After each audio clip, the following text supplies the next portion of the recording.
to Know a Guy Bicycle, hanging out with a guy. Hi, I'm Justin, the guy. So today we're going to talk about bike values.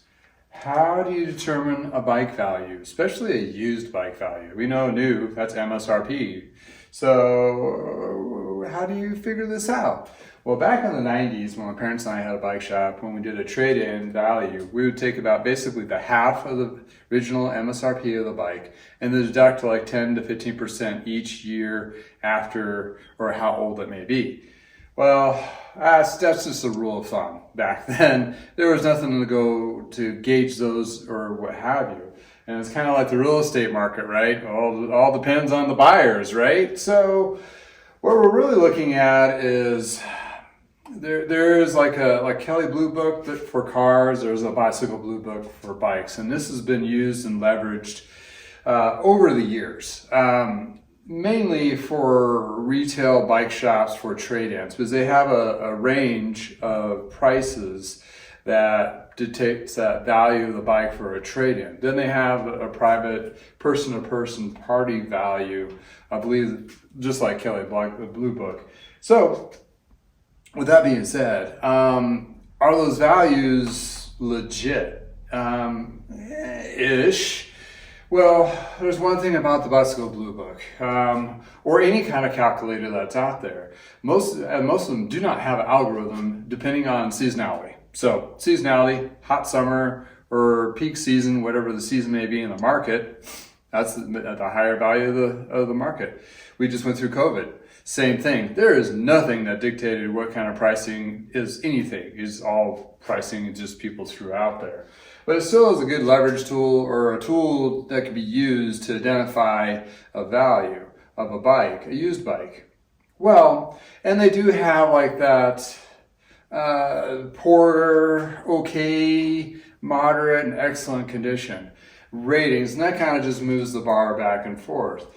Sure, fair point, and I use this tool quite a bit when I'm looking for bikes myself, especially at the beginning, knowing what I need to pay for something and what value I'd be able to sell it for after I do my services. Well, for me, the services itself is the value. So if you bought a bike like this, used, and you took it to a bike shop and have it tuned up and all the parts and everything replaced, that dollar amount, $100 to $200 to $400, that's what my retail pricing is. So that's a no-brainer for me for refurbishing. But when you're looking at private parties, they say maybe tune up or not, you can't really trust that. When on top of that, you just don't know. They could say, yeah, it was tuned up like a year ago. Who knows? Well, maybe it fell in the garage a couple times. Somebody borrowed it for a weekend and they thought about it. Whatever. The case may be, it's one of those things. If it's not coming from a professional business, they can't stand back it. So even if it is said it's tuned up, it may not be. Assume they're already going to have to be. Those are the kinds of things. So when you're looking at even the excellent condition of a Bicycle Blue Book bike, you're still going to consider $100 to $200 tune-up. Bottom line, doesn't matter. The condition itself means that it's in really good, pristine condition. Doesn't mean it's like completely 100% functional, even though the descriptions may say so. Not the case at all. Because the person that owns the bike, they're not a bike expert. They haven't been in the industry over 5, 10, 15, 20, 30 years. So those are the things that, they may have best intentions, sure, don't get me wrong there. But there's a lot of things that may be overlooked or not understood or what have you. But when you're looking at values of bikes, take it with a grain of salt. So also when you're buying used, road bike, mountain bike, whatever the case may be, you're going to have to put money into it. It's just a no-brainer. There's nothing that's perfect out there. Even if it was perfect, there's still some things you're going to need to add, possibly. Stem is a fit scenario, so this might need to be replaced. Bar width maybe need to be replaced. Bar tape on this particular case definitely needs to be replaced. Saddles are like shoes. So it's a contact point and you want to make sure it fits you correctly. This saddle may not fit you. It might ride for a while, but for longer rides, 30, 40, 50, 60 centuries, you may want a different saddle that's going to fit you more correctly. Pedals, that's another thing too. This one has clipless, maybe use clipless. These got to go. these little, what they call death traps. Anyway, back in the day. So even though it might be in excellent condition, there's still going to be money you have to pour into it. Build that into your budget. In any case, I mean, you may stretch it, what have you, or if it's you're buying something in the off season that you know you're going to be able to save up for, or you have another bike that you're going to ride until you can save up to have those upgrades or those changes done to the bike so it works for you. That's great, but just don't be right out of the bat go, oh, well, it's a good bike and it should be tuned up and perfect. You know, I wish it was one of those situations where let me go take this bike that I'm looking at and go to my local bike shop and have them do an estimate. Yeah, it's not like cars. It's kind of on the fly. People were kind of funky about it anyway. So the places to find those particular bikes like these, well, Bicycle Blue Book, they do have a seller's list on there. You can check that out, as well as your local Craigslist market, where I find some decent buys, Facebook Marketplace as well. There's Pink Bike, eBay, various other places. The thing is, before you make a trek over to somebody's house or purchase it online, ask some questions. Basic questions. Are you the original owner? Yes or no? How long you've had the bike? Is it something you just had it for like a day and you decide to found it for $200 and you're flipping it for $500? You don't know the history of the bike. I really try to avoid buying from those individuals that flip bikes like that because there's a big, huge mystery. Being stolen is one of them. But anyway, you don't have to go far to the lengths of asking for the serial numbers. But hey, if you vet the questions of, number one, are you original owner? How long have you, if you're not, how long have you owned the bike? You know, have you had it serviced? What's the service record on it in a sense? You're not going to have a, book or anything, but like, hey, was it tuned up in the last couple of years or anytime you own it? Have you replaced any parts on it from the original OEM? Is it stock wheels? Is it stock bars? And it switched out. Why? Was it, I had a crash on it and I, twisted the rear wheel. I'm like, oh, okay, you had a crash on it. So maybe some other things that may be addressed that may not be shown in those pictures and so forth. So that's where you're trying to figure out the condition of the bike, the history of the bike, and that kind of thing. Then the other thing is, do they know the size? Okay, sizing is a whole nother can of worms, but you can at least ask them. If the original owner, they're going to know the size of it. Like, oh, that's a 57 centimeter. Yeah, okay. You can get some measurements on it if they don't know, and you can kind of go in the world of geometrygeeks.com and a couple other places to kind of figure out the make and model year and what kind of size it is, that kind of thing. That's it's going to be kind of tricky if they don't know specifically the size on it. Sometimes there's a little sticker on there. That's your golden key, because if it has that little sticker on there saying it's a 57 centimeter, it's a 57 centimeter. Then you can go Google 57 centimeter and see what that fit range is, and if you fit within that range.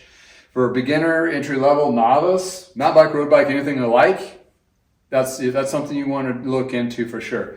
Nothing worse than getting, I don't know how many times I bought bikes from individuals that bought used ones that they said, I got this bike and it was the wrong size. Yeah, I mean, that will ruin your riding experience, hands down. Too big? It's too big. It's hard to reach, it's hard to handle. Too small? My back hurts, my knees come into my chest. All those kinds of things. So fit is a very big thing. And it's such a big thing that bike shops have made it a separate business in itself. So hey, that tells you how much important it is. So back to the value of the bike. Well, is it a value to you if it's the wrong size? No. Is it a value to you if it's a used bike and you only had it for a little bit? Maybe, but you're still taking a risk. You want to reduce that risk when you're buying a used bike. You're going to have to put some money into it. How much money? I don't know. This particular bike is cracked. It's cracked right in this area here. I knew that when I purchased it. I'm basically getting it for the parts. But if somebody said, I can still ride that, that is a huge safety concern. It may be fine. It might ride just fine for a long time. But do you want to risk that? It's kind of like, my seatbelt in my car has a crack in the casing of it. Do I trust that? You never know. It's one of those things. It's always way around safety first. hands down, because you never want you to find yourself in the ER and have an injury that you basically self-inflicted on yourself that's permanent, like a messed up hand or screws in your wrist or whatever the case may be. If you're going to do that, you might as well have fun, not just by just riding around, right? Putting those kinds of risks. And I know plenty of people that do those extreme sports.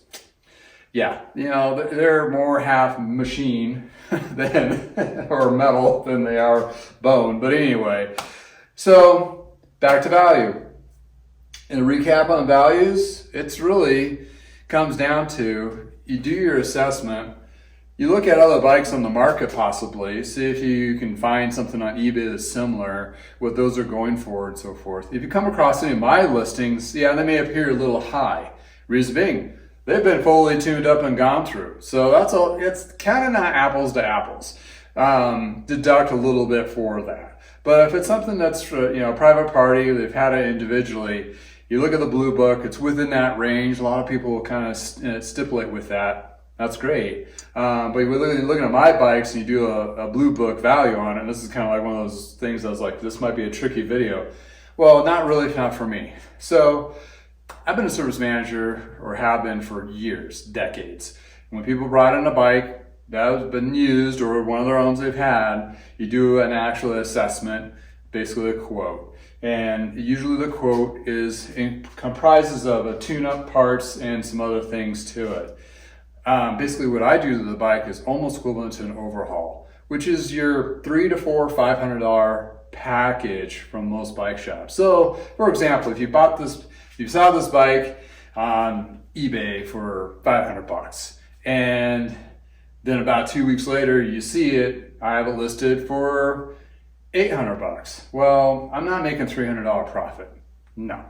I'm basically paying my time to do that, and there's about $100 to $150 of parts that I put into almost every bike that I purchase. So equivalent is basically my time and services on doing this. So I'm trying to help the new rider to get a used bike and skip the whole bike shop heartburn and have a bike that's all tuned up and ready to go, and also inspect it. If you notice behind, there's a few frames. Those are the ones that came across that are damaged, not rideable, not safe, that I go through, and sometimes I don't catch at the beginning as I'm breaking them down and cleaning them. So I'm actually taking that as a level of value. So it's been gone through, it's been double checked, it's been cleaned to my best of abilities. It's a safe, solid bike. I'm not going to sell anything otherwise. So, and if it has a bad rim, I put different wheels on it. I make a matchy. That's why I end up with all these extra spares that I end up selling individually. So there you go. Value of the bike. What is it? What should I ask for it? If you're selling it for yourself, you have one right now and you want to sell it, yeah, use Blue Book as a starting point. Then check various other places of possibly sold bikes, like on eBay or Craigslist and something like that. Just do searches and see if you can find something equivalent within the same year with the same model, parts and so forth. And you can utilize that to come up with an appropriate price. Keep in mind that, you know, most like Craigslist and Marketplace and so forth, people are going to want to talk you down. Build that in the padding so you're not going to get disgruntled. It's one of those things, you know, it's just normal. It's like I always ask, are you front on the price? And if they are, that's fine. If they're not, if they had all that wiggle room in there and, you know, they understand what I'm trying to do, sometimes they come down. So it's kind of, there is some negotiating value in there. Some people really have really high values, sentimentals to it. You know, if it's beyond your price point, don't waste anybody's time, really. If you're gonna go there, if you have the honest intent. But I have other videos too, when you're actually looking for bikes for safety. I have a top 20 things to look for. And I'm working through those videos. They're not all completely yet, but I got a good chunk, over half of them done and posted. So at least gives you a good starting point and look at the things to look for when you do come across the bike. But I wanted to address in this video, value. Where does that value come from? It comes from a lot of different places. For me, I've sold enough bikes. I kind of know what I can pay for them, or I need to pay for them. And a lot of bikes I do love, I want to grab, but they're still a little too high. And if I can't get them for that price point, unfortunately, I have to make it work for myself as well as the person I'm providing a bike. I just can't go out there and buy a bike willy-nilly like it was during COVID and knowing I'm going to be able to sell it. Those days have changed quite a bit. And, the time and value of mine as a professional mechanic going through it and doing the whole overhaul and detailing, that's the value prop right there. So, that's my 2 cents. And if you like those videos, these videos, hit subscribe. Thank you for hanging out with me. You have a wonderful day. And until next time, from the garage.